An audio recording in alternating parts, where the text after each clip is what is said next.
गंगा प्रसाद शर्मा जी द्वारा लिखित किताब चरित्र निर्माण से ली गई कहानी अनोखी परीक्षा में आप सभी का बहुत बहुत स्वागत है। तो आइए सुनते हैं अनोखी परीक्षा।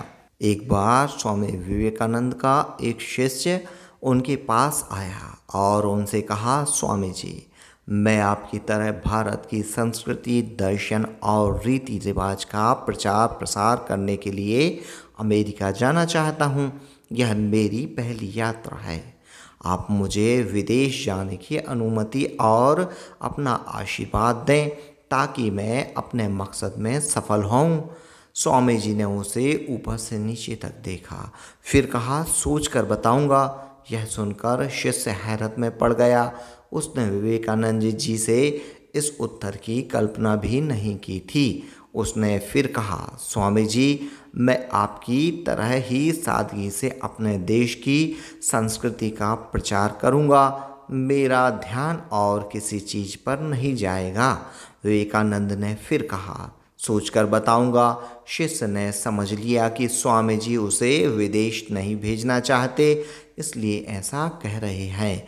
वह उनके पास ही रुक गया।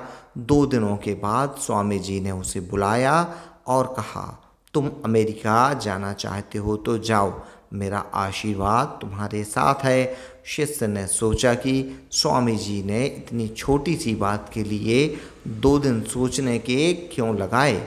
उसने अपनी यह दुविधा स्वामी जी को बताई। स्वामी जी ने कहा, मैं 2 दिनों में यह समझना चाहता था कि तुम में कितना धैर्य है। कहीं तुम्हारा आत्मविश्वास डगमगा तो नहीं रहा।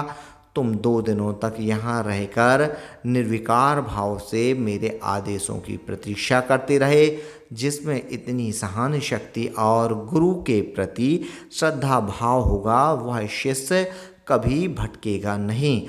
मेरे अधूरे काम को वही आगे बढ़ा सकता है। किसी दूसरे देश के नागरिकों के मन में अपनी संस्कृति को स्थापित करने के लिए ज्ञान के साथ साथ धैर्य, विवेक और संयम की आवश्यकता होती है। मैं यही परीक्षा ले रहा था। शिष्य स्वामी जी की इस अनोखी परीक्षा से अभिभूत हो गया।